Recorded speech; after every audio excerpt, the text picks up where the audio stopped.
आज आपने जो मुझे ताकत दी है, मैं आपको विश्वास दिलाता हूं कि आने वाले दिनों के अंदर इस राजस्थान के जितने भी जिला मुख्यालय, जितने भी जिले, वहां मैं इसकी तारीख का ऐलान भी कर दूंगा। प्रत्येक जिले के अंदर, जिला मुख्यालय और आसपास के इलाकों के अंदर एक एक दिन आपके बीच बैठ के आपकी समस्याएं सुनूंगा। वो तारीख भी घोषणा मैं जल्दी करूंगा। और आपको इस बात का धन्यवाद, प्रत्येक जिले के नौजवानों को धन्यवाद देने मैं प्रत्येक जिले के अंदर आऊंगा और आप सब छोटे भाइयों को धन्यवाद दूंगा कि आपने मुझे आशीर्वाद दिया और इस आक्रोश के माध्यम से आपने भजन लाल का ब्लड प्रेशर बढ़ा दिया। वो गर्मी के अंदर हर 15 मिनट में पूछ रहे हैं कि कहीं कुछ तो नहीं हो गया, मैं तो घर के बाहर हूं। मुझे लग रहा है कि उन्होंने प्रोग्राम दिल्ली का इसलिए बना लिया पहले से ही कि कुछ नहीं हो जाए, निकल दिल्ली जाके बैठ जाओ। मैं आज तक हमने राजस्थान में जितने आंदोलन किए, बड़ी हुंकार रैलियां करी, लेकिन आज का यह आंदोलन 1857 की क्रांति से भी बढ़कर है। इस लोकतांत्रिक व्यवस्था के अंदर इस आंदोलन को देश याद रखेगा। जब 45 डिग्री तापमान पर राजस्थान का किसान का बेटा उन लाखों नौजवानों के लिए लड़ रहा था, और ये लाखों नौजवान जो आए मुझे संबल देने के लिए, नई ऊर्जा देने के लिए, उन सब क्रांतिवीरों का नाम उस क्रांति के अंदर लिखा जाएगा। इस प्रत्येक नौजवान ने इस रैली के अंदर भाग लिया। इस रैली की मैं विशेषता आपको बता दूं, आज तक जो रैलियां मैंने करी, उन बीच में मत बोलो भाई, सुन लो, बीच में मत बोलो, कोई बैठे रहो। आज तक जो भी राष्ट्रीय लोकतांत्रिक पार्टी की हुंकार से लेके, पार्टी गठन से लेके आज तक जो रैलियां हुई, उन रैलियों में मैं खुद आपके बीच जाता था, आमंत्रण देता था और उसके बाद आप आते थे। ये पहली रैली है जिसमें हनुमान बेनीवाल ने आह्वान किया कि उठो, उठो मेरे छोटे भाइयों, बदल दो राजस्थान की व्यवस्था, जुल्म करने वाली इस सरकार को मार के फेंक दो। ये तो टेलर है, पूरी पिक्चर आपको दिखानी है, इस बात का भी ध्यान रखना। आज मैं पूछ रहा था एक बस वाले से, मैंने कहा बस का किराया कितना लेते हो? बोले 40,000। दिया किसने? बोले इकट्ठे होकर सवारियों ने दे दिया 40,000। ये कितना बड़ा आंदोलन है कि तेल डलवाने से लेके, खाने पीने की व्यवस्था से लेके, बसों, गाड़ियां, खुद की पर्सनल गाड़ियां, जिस तरह वॉलंटियर खड़े हैं।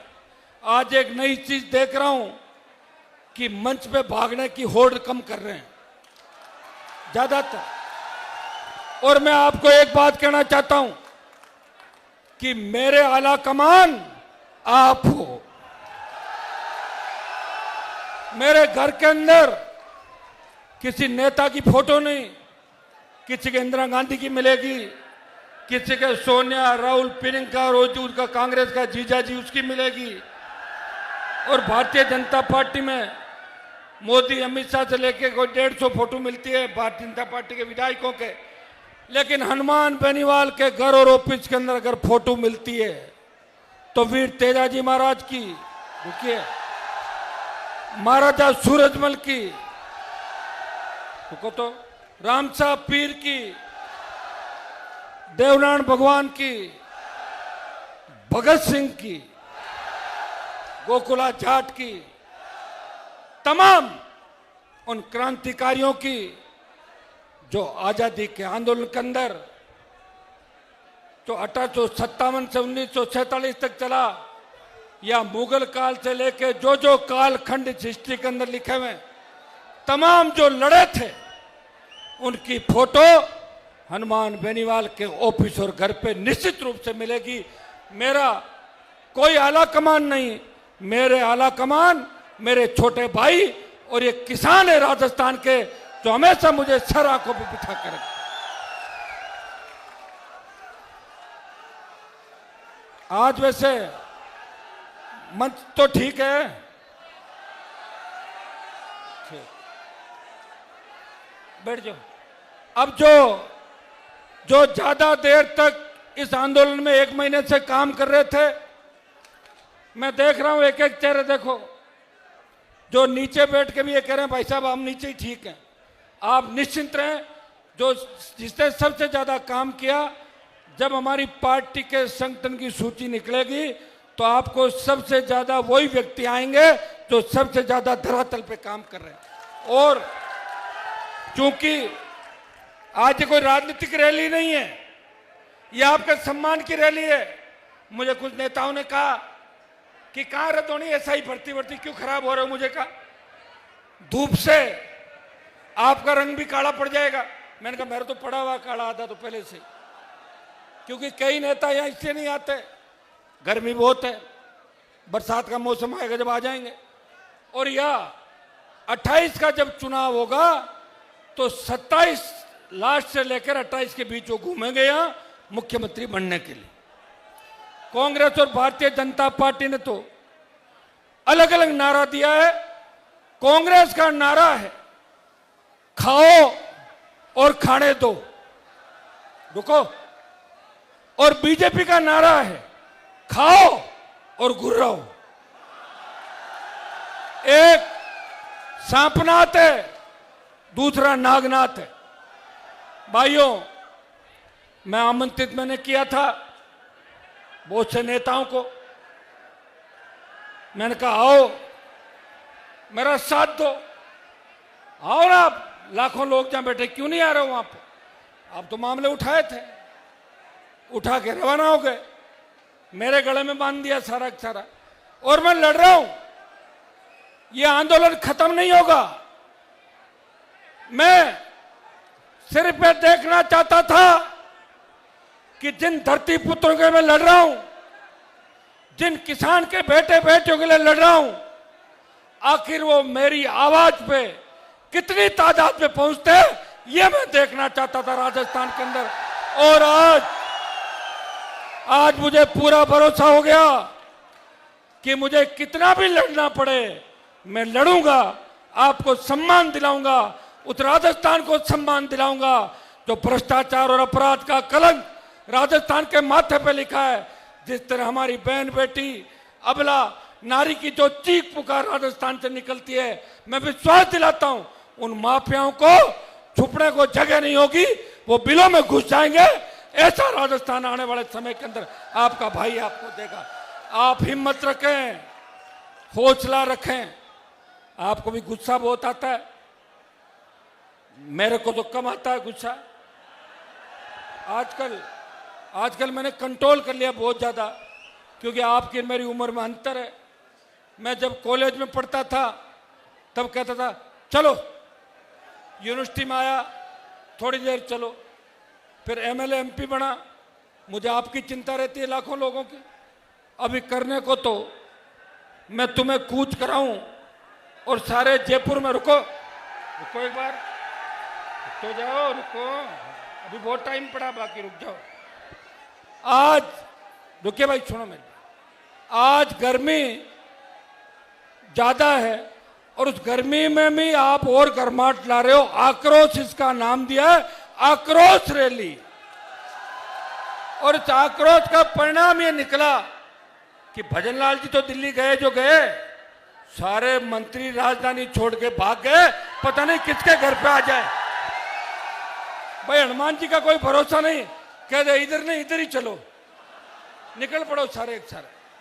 तो राजधानी नेताओं से खाली हो गई, कोई मिनिस्टर नहीं राजधानी के अंदर। यहां सरकार बात करना चाहती है, कई मेरे साथी सोशल मीडिया पर लिखते हैं, जो मेरे ही मंच से तैयार होकर भागे थे, रण छोड़ के भागे, दूसरी जगहों पर चले गए, वो लिखते हैं कि हनुमान जी तो राजस्थान के नौजवानों को बरगलाते हैं। आप ये बताओ, मैंने किसी नौजवान से जमीन पे कब्जा करवाया क्या राजस्थान के अंदर? मैंने किसी नौजवान को शराब का काम करने का कहा क्या राजस्थान में? मैंने किसी नौजवान को माफिया, गुंडागर्दी, बदमाशी या मारपीट या दादागिरी की बात कही क्या कभी? अगर बड़े भाई के नाते कमरे में तुम्हें डांट दिया, देखो कमरे में डांट दिया इसका मतलब कम प्यार करता हूं, और सबके सामने डांट दिया मतलब ज्यादा पसंद करता हूं, ये भी ध्यान रखो। इसलिए थोड़ी आदत भी डाल लो कि अभी तक हमें डांटा नहीं मतलब वो नजर में नहीं है, मैं बता दूं आपको। और आज मैं आराम से अच्छे मूड में रहूंगा, आप निश्चिंत रहें। और आप देखोगे कि हनुमान जी आज आपको धन्यवाद दे रहे हैं कि मैं तो तकलीफ यहाँ पा रहा हूँ, 1 महीने से कोई दिक्कत नहीं, 25 साल हो गई, मैं तो एमएलए एमपी भी बन गया, 6 बार जीत गया, 1 बार छोटा भाई जीत गया, पिताजी रह गए, मुझे तो बहुत कुछ दिया मेरे परिवार को। और तमाम उन बड़े लोगों को जो बरगलाते थे उनको घर बिठा के नई लीडरशिप राजस्थान में तैयार की, नए नेता तैयार किए, नए मंच दिए। ये जितने लोग मंच पे बैठे हैं, ये कांग्रेस बीजेपी की रैली के अंदर हमारे इन लोगों का नंबर कभी नहीं आता। जब मैं बीजेपी में था, अटल बिहारी वाजपेयी की रैली थी, तो मैंने कहा मेरा माड़ा में ही नाम डाल दो। बोले आपका नाम नहीं डालेंगे, आप बीजेपी में अभी पद पे नहीं हो। तो मैं अध्यक्ष था यूनिवर्सिटी का, आप समझ रहे हो, 98-99 की बात है भाई। और अटल जी की रैली भी इससे कम ही होती थी, 20,000 लाते थे और 3 लाख लिखते थे अखबार के अंदर। मैं 5 लाख, 3 लाख, 2 लाख, 1 लाख की रैली के अंदर अगर कोई व्यक्ति कहे कि मुझे तो भाषण देना है और मेरे मन में आ गई और मुझे स्वागत करना है, उन सब बच्चों को मौका देता हूं हमेशा, रोज। और कोई रह जाता है तो मेरे बात भी देता हूं, प्रयास करता हूं कि प्रत्येक नौजवान आगे बढ़े, मजबूती मिले, हर समाज आगे बढ़े, सर्व समाज आगे बढ़े। कई लोगों को मुझे देख के उनके पेट में दर्द होता है, वो ये सोचते हैं कि हमारे समाजों में ऐसा नेता नहीं है, तो तैयार कर लो। मना किया क्या मैंने? मैं तो जिससे आता हूं वो तो आऊंगा ही। अब जहां मेरा जन्म हुआ मैं उसी समाज का रहूंगा, लेकिन उस समाज के साथ साथ जाट, गुजर, यादव, मीणा, मेघवाल, मुस्लिम, माली, तमाम सर्व समाज को साथ लेके हनुमान बेनीवाल हमेशा लोकसभा के अंदर ये बोला कि हाईकोर्ट के जज होने चाहिए जाट, गुजर, मीणा, यादव, माली, मेघवाल, मुस्लिम। ये बात बोल सकते हैं दूसरे लोग? नहीं बोल सकते। वो खुद के समाज की बात करते हैं, सोशल मीडिया पे बात करते हैं और ऐसा नारा देते हैं जिससे जातीय जहर घुले राजस्थान के अंदर। राजस्थान में जब भी जातिवाद चरम सीमा पे था, जब जाट राजपूत आमने सामने हुए, हनुमान बेनीवाल बीच में गया और लड़ने से रोक दिया। जब गुजर मीणा आमने सामने हुए वसुंधरा के समय, हनुमान बेनीवाल गुजर समाज को आरक्षण दिलाने के लिए लड़ रहा था और मीणा गुजरों के बीच भी खड़ा था कि दोनों समाजों के अंदर भाईचारा बना रहे। जब मेघवाल ब्राह्मण लड़ता है, बीच में खड़ा मिलता हूं। हम सब अपना काम करें, मजबूत हों और आर्थिक आधार पे जब ब्राह्मण, बनिया, राजपूत और कायस्थ को आरक्षण की बात चली, इनके दिल तो बड़े नहीं है जो मुझे गालियां दे रहे हैं, लेकिन मेरा दिल कितना बड़ा आप देखो। 2016 की हुंकार रैली में लिखा कि आर्थिक आधार पे इन जातियों को भी आरक्षण देना चाहिए जिनके अंदर गरीब बच्चे। ये हनुमान बेनीवाल उनकी पीड़ा जानता है। लेकिन भाइयों, पिछले 10-15 दिन से जो हालात इस देश प्रदेश के अंदर बने, आपको आह्वान करूंगा, आप हमेशा वही कदम उठाओगे जो मैं कहूंगा। उठाओगे कि नहीं उठाओगे? या मेरे से हटके अलग जाना चाहोगे? देखो, क्योंकि मैं जो लड़ रहा हूं वो लड़ाई आपके नाम की है सीधी। मेरे पे लोग परिवारवाद के आरोप लगाते हैं। ये छोटा भाई बैठा मेरा, जब खींवसर की जनता ने कहा कि चुनाव इसको लड़ाओ तो हम जिता देंगे, नहीं तो नहीं जिताएंगे, नहीं तो उसको वोट देंगे कांग्रेस वाले को, लड़ा दिया। फिर अब की बार कहा कि आपके घर से लड़ाओ, ये भी साथ था कि लड़ाओ घर से। एक नया प्रयोग होगा राजस्थान में कि राष्ट्रीय लोकतांत्रिक पार्टी पुरुष और महिला में कोई भेद नहीं करती, और कोई भी लड़ता। मैंने इस्तीफा दिया एमएलए का, मैं चाहता तो विधायक रह जाता, घर से एमपी बना लेता, अलायंस के अंदर था। लेकिन भाइयों, एक न एक दिन तो मुझे लड़ना ही था। मुझे इस खींवसर में इस अग्नि परीक्षा से गुजरना था कि कभी ऐसा वक्त आ जाए जब हनुमान के साथ सारे सामने हो जाए, तब क्या होगा। और उस अग्नि परीक्षा से गुजरा, उसमें सरकार के सामने हार गए मैं चुनाव। मुझे इस बात का दुख नहीं है, दुख इस बात का है 1 लाख हमारे 65,000 शेड्यूल कास्ट, 15,000 मुस्लिम और 20,000 हमारे और समर्थक वोट, 2 लाख वोट को 80,000 वोट वाले दूसरे लोग सीट जीत के चले गए। ये उंगली मेरे पर नहीं उठ रही है, ये किसान कौम पे उंगली उठ रही है। अगर मैं खींवसर में जीत जाता तो गजेंद्र सिंह की मूंछ कटवानी पड़ती, और मैं हार गया, इसलिए वो मूंछ पे ताव दे रहा है। ये मैंने ताव नहीं दिलाया, ये कहीं कमजोरी रही थी हमारे उन भोले भाले लोगों की। एक गांव के अंदर मुझे कहा, मैंने कहा आखिर तुमने मुझे वोट क्यों नहीं दिए। मैंने तुम्हारे पास कुछ भी नहीं था, साइकिल नहीं थी, फॉर्च्यूनर में घूम रहा पूरा परिवार। बोले साहब बड़ी गलती हो गई, जो आपके सामने खड़ा हुआ आपके टोले से निकला हुआ आदमी था। रुको एक मिनट, रुक जाओ तो क्यों कर रहे हो ऐसे। तो मैंने कहा उसमें आपने क्या अंतर देखा कि मेरे यहां से निकले हुए को वोट दे दिया कि साहब आप तो कम मिलते हो, जब कोई जानवरों का काम करना होता, गाय भैंस खराब हो जाती है तो वो ठीक कर देता है। अब बताओ, अब क्या मैं ये काम करूंगा? क्या मैं गाय भैंस का और जानवरों का झाड़ा जंतर भोपा जी बनाओगे? मेरे को भोपा जी बनाओगे, एक बड़ा नेता बनाओगे, क्या बनाओगे बताओ? बोले साहब इसलिए हमने तो भोपा जी को वोट दे दिए। बताओ, अरे यार चलो कोई नहीं, 10 साल बाद वो ठीक हो जाएंगे। गाय भैंस का काम मैं तो नहीं कर सकता, वोट मिले या नहीं मिले और देखेंगे।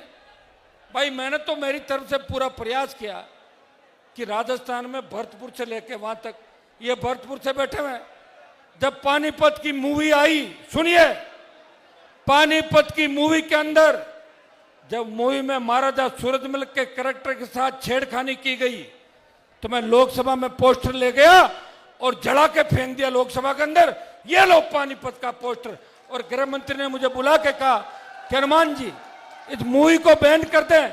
मैंने कहा मैं पूछता हूं, मैंने महाराज को पूछा, महाराज ने कहा मूवी बैन मत कराओ, जो आपत्तिजनक तथ्य उनको हटा दो। 10 मिनट के अंदर पानीपत की मूवी को ठीक करा दिया। मैं तो जो भी काम हाथ में लेता हूं उसको पूरा करता हूं, आधा कभी नहीं रखता, ये मेरी आदत है और ये काम भी पूरा करूंगा। लेकिन ये काम क्या है? एसआई भर्ती रद्द करवाने का, जिससे वो चोर लुच्चे लफंगे पकड़े जाए, नहीं तो 30 साल तक तुम्हें ठगेंगे, 30 साल तक बंदूक के नोक पे दादागिरी करेंगे। जो फर्जीवाड़े चाहे वो किसी का इनकाउंटर भी कर देंगे, उनको पता है कि उनको बचाने वाले उनके बाप दूसरे मिल जाएंगे कोई न कोई। इस बात का ध्यान रखना। इस आरपीएससी के अंदर जो गंदगी फैली है, इस गंदगी को भी हटाएंगे। अभी आंदोलन से रुकना नहीं है। किसान आंदोलन का नेतृत्व पंजाब ने किया था और पंजाब से आंदोलन उठा, हरियाणा, दिल्ली, उत्तर प्रदेश की धरती पर आया, तब राजस्थान में आंदोलन नहीं था। इन किसान नेताओं ने मुझे कहा हनुमान जी आप मोदी के साथ तो सत्ता छोड़ दो, किसान कौम आपको इतिहास में याद रखेगी।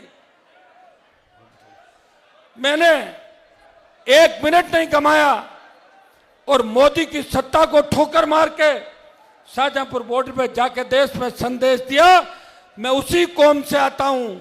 मेरा डीएनए जो बॉर्डर पे शहादत देते हैं 700 से ज्यादा लोग, उनका और मेरा डीएनए एक है। मैं सत्ता में नहीं रह सकता, मैं सड़क पर जाऊंगा, मेरे भाई तकलीफ के अंदर, ये कह के मैंने सत्ता छोड़ी। लेकिन भाइयों अब बात चलती राजस्थान पे कि राजस्थान में लड़ाके कम है।